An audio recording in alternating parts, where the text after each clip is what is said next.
What is up, my aesthetic boys? It's Fresh, back with another storytime video. Today we have an episode of Malicious Compliance, which is one of my personal favorites, so I hope you enjoy. Not allowed to sell out of your own locker? Just use someone else's.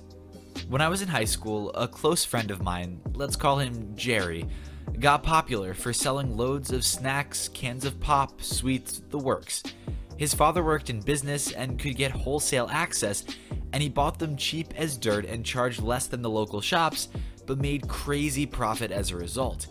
Now, in our school, drinks and snacks were not allowed outside of the dinner hall, only water was allowed. So, naturally, the headmaster caught wind of this fairly quickly. The headmaster approached him and had him open his locker, which revealed like 50 plus each of different cans, sweets, crisps, etc. He'd sell that each week. The headmaster confiscated it all until the end of the day and reminded the students of an existing rule that nobody is allowed to bring things into school to sell and aren't allowed to sell from their lockers.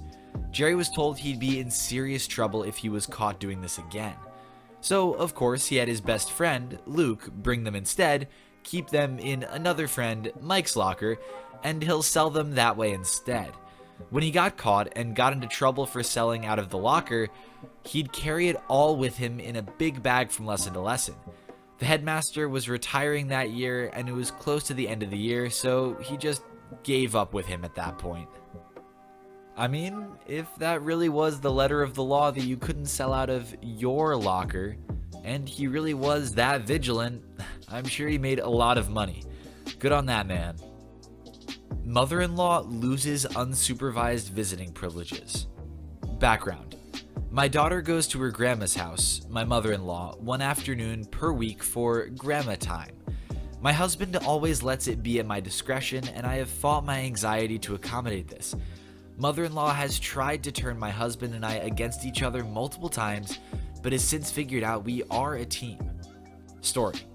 2 weekends ago, my husband and I went to mother-in-law's house and corporal punishment for our daughter came up. We have committed to no hitting, slapping, or spanking, and said no one else could do it either.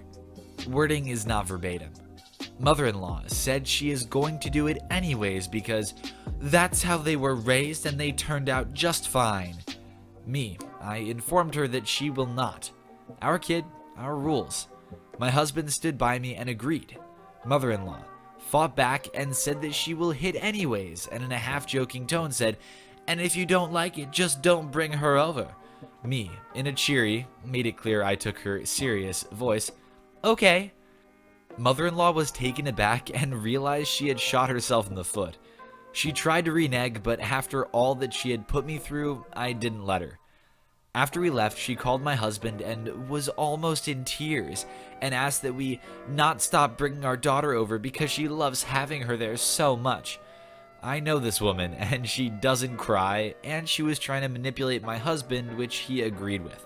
Since our daughter going over there is at my discretion, I told him after the latest development I no longer chose to fight my anxiety and will no longer be taking her over. He agreed to this. Our daughter hasn't been there alone for almost 3 weeks, and mother-in-law is not a happy camper. You want to disrespect all the decisions we make for our daughter? You're a jerk. You insist on doing things your way because that's how we did it and we survived. You're an idiot. You are going to hit our daughter after we said no? Say bye-bye to your unsupervised visiting privileges. Grandma time is a privilege, not a right. This honestly seems like a great crossover of r/entitled parents, or perhaps r/entitled grandparents and malicious compliance, because while the malicious compliance aspect is the star of this story, that's some crazy entitlement on your mother-in-law to think that she is allowed to administer any kind of punishment on your child no matter what you say. If you say no corporal punishment, that means no corporal punishment. Hopefully she learned her lesson. How I became Pepsi Man. So I go to a smallish high school, like 600 kids. I did nerdy things, band, theater, speech, and I swam too. Was well known and relatively liked. Anyways, in my senior year, I would rock up to school late to first hour English 102, Pepsi in hand. Teachers starts to notice, gives me detentions for it, I still do it. This continues for a few weeks until the gas station I bought my Pepsis from was having a sale. Apparently the now ex-manager had ordered way too much Pepsi, like whole pallets worth. It was taking up so much space in the tiny store that the owner put it on sale for $3 for a 24-pack. I would have been a fool not to buy them. I rock up to school carrying 3 24-packs. Whilst avoiding looks from our school cop and hall monitor, I unloaded those babies in my locker. Pepsi time. I grabbed handfuls of these beautiful blue boys and put them in my backpack. Again, I rock up to class, late. Same old, same old. My friend mentions being thirsty. Pepsi time. I grab one out of my backpack and roll it over to him. As he looks at me with confusion, I say, "Drink, my child." People hear me say this. People see the Pepsi. People see how much I have. I give people the Pepsi. I am christened as the god of Pepsi. This happens several times over the next 2 weeks, me restocking the Pepsi supply at the end of each week. Eventually, the teacher starts to ramp up on the detentions to 2 and 3 every time I'm late, or so she said. I believe it was because of the opening cans.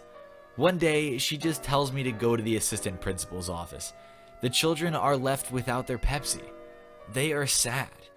The assistant principal basically tells me that the cans are distracting to class and that I can't bring them in anymore. Sad emote.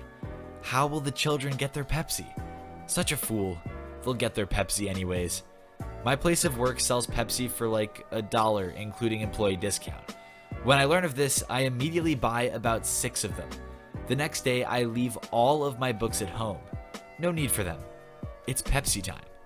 I rock up to school, late again, Pepsi in backpack and solo cups in my hands. The teacher smiles her biggest smile and says good morning. She obviously knows about the Pepsi. Fool. I keep eye contact and bring out the 2 liters. Her expression turns. I open one and the crisp sound of fresh Beppis floods my ears. The other kids cheer. The teacher tries to send me back to the assistant principal's office, but I simply say, "It's not a can." She still calls him down, and I get 3 days suspension in school for, quote, disobeying the rules or whatever. I don't care. My children have been given the water of life. Aftermath. I find out from some friends at lunch that they've posted pictures of my face over Pepsi Man's body. I am now Pepsi Man in the eyes of the school. Still hand out Pepsi to everyone who asks for it. I am Pepsi Man. Edit. Tomorrow is my first day back after the suspension, and I plan to bring more Pepsi for my children, and I will post results. She cannot stop me. I am Pepsi Man. Edit. Again, I rock up to school. Late as usual. It's Pepsi time, boys. Edit. Sweet victory. Again, I rocked up late to school, Pepsi in hand. My children have their Pepsi. The teacher calls the assistant principal and I'm sent down. I rock up to his office and like Kendall Jenner, I offer him a peace Pepsi. He declines, but instead says that I may bring the Pepsi to the children before school without a problem. Joyous days. My children have their Pepsi, and I am still the Pepsi Man. This has to be one of my favorite stories I have ever read on any subreddit. Not only does it fit incredibly well into the theme of malicious compliance and the fact that, hey, it wasn't a can, but just the way it was written, the story that it was telling was all around absolutely beautiful. All hail and bow down to the Pepsi Man. I want more pepperoni than crust. Okay. My grandpa has a little restaurant in a coal mining town where you can get food that is moderately better than most fast food. Recently, he acquired a pizza oven and started selling it like New York by the plate-sized slice. I only work there during summers because it's far away and it was the best excuse to be around him because he spent most of my childhood with the military. I believe that's where his desire to follow orders with vengeance began. Last thing you need to know is that we had a set amount of pepperoni at the time because it was really greasy. If we added too much, it would become an oily mess that tasted fine for some people, but absolutely tore through most paper and cardboard packaging. We even have a warning sign about this and offer paper towels to sit the box on the seat of cars if anybody ordered extra pepperoni. You can see where this is going. Every family restaurant has that occasional regular who thinks he's the VIP at all times. Ours was a gigantic bearded Viking of a man who ordered extra everything, but not before throwing a toddler level fit that our regular menu options aren't made for quadruple XL humanoids. My grandpa got sick of this guy really fast and learned that most restaurants were as well. Eventually, the chubby hands of fate landed on pizza. He ordered a whole pizza. The thing was almost 4 feet across, and we only carried cardboard boxes for half-size portions. This was not to add to the garbage, it literally would not fit in most cars if the box was full-sized. He of course yelled and whined that a man like me ain't gonna be fed with a plain pizza. Stack it up. My grandpa has both funds from military service and a ton of savings. A few dollars worth of pork wasn't any skin off his hide. A pepperoni pizza is about 1 to 1.5 centimeters tall, give or take. This thing was easily 2.5 centimeters tall. The man looked accomplished and ignored everyone's warning about grease in the car. He told us to shut your asses up and let me go. The next day, that guy was doing his best to clean about a gallon of pizza grease out of his truck because his kids refused to get in. He couldn't press charges because the security video and the signs were clearly calling his bluff. The one time my grandpa was proud to be living near him. I find it very hard to believe that the pizza was 4 feet across, but if that is the case, then it sure as hell is a monster pizza. If this guy really thinks that a real man only has pizza with all those toppings, he should probably also think that a real man would be able to find a way to get that grease out, huh? Never mess with a landlord, then ask for a reference. So I'm a property manager of the house I live at for discounted rent. This means that I am in charge of taking care of the property, finding tenants, making sure rents get paid on time, basic things that a property manager does. So I had a friend who was looking for a place to live with his girlfriend, and since I knew them, I figured I would help them out. I was able to convince the owner to give them a discount on rent about $300 lower than market value. In exchange, I told my friend that they would need to help with maintaining the property. Stuff like maintaining the garden, keeping up with the trash, ensuring the house is kept clean. Pretty basic for a 26 and 28-year-old to do, right? Well, for the first month or so, it was perfect. House was maintained. It was like 4 adults lived there. After the 30-day test period went by and we signed a year lease, their true natures surfaced. Saying that I lived with pigs would be insulting to actual pigs. It started out small. A bowl left out for a day or two there, some trash accidentally left on the floor there. Then it started accumulating. Suddenly, my basement and garage became the storage space for them, their family, and their friends' stuff. You'd think, hey, at least it's organized and not in the walkway, right? Nope, it was everywhere.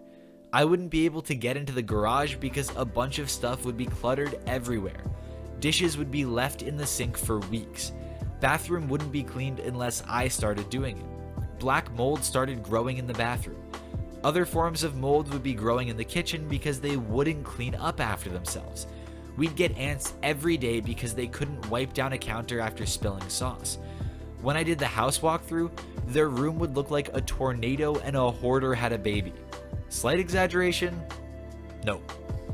Their pet would poop and pee around the house and they wouldn't clean it. The smell was the final straw for me.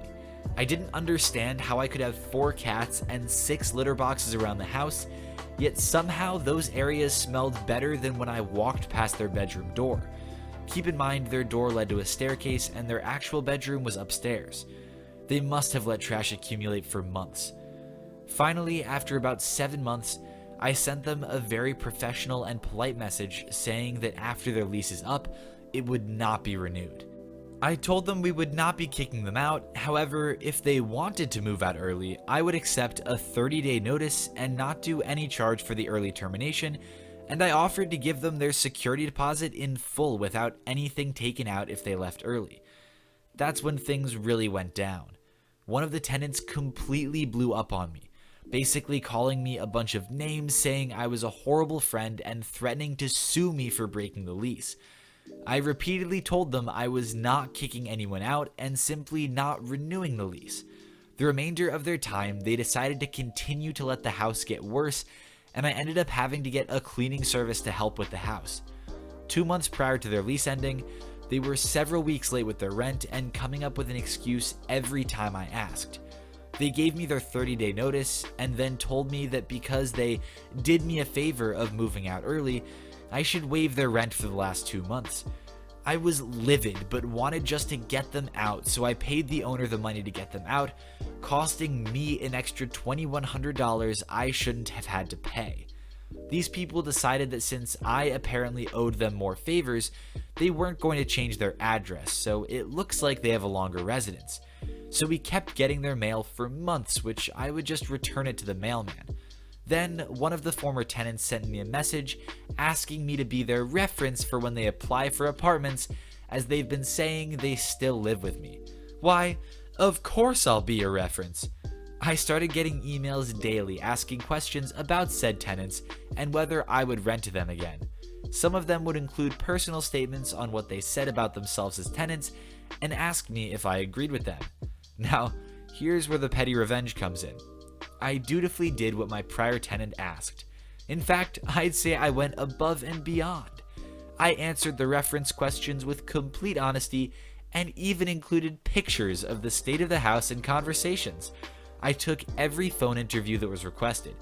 It was quite satisfying hearing the other property managers thank me for my honesty. Last I heard, they're living in someone's basement for almost double of what it's worth. This logic is impeccable. I'm gonna sue you for not breaching our lease agreement but just not renewing it, which is totally within your rights, but it's upsetting to me. So I'm gonna threaten to sue you. Oh, also, by the way, can I use you as a reference? Can you just put a good word into future landlords? Make sure that they know exactly what kind of a tenant I am? Oh, I'm sure that he will let them know exactly what kind of a tenant you are. Thank you to everyone who watched this video. Be sure to subscribe for more daily Reddit content. Drop a like if you liked the video, and I will see you all tomorrow.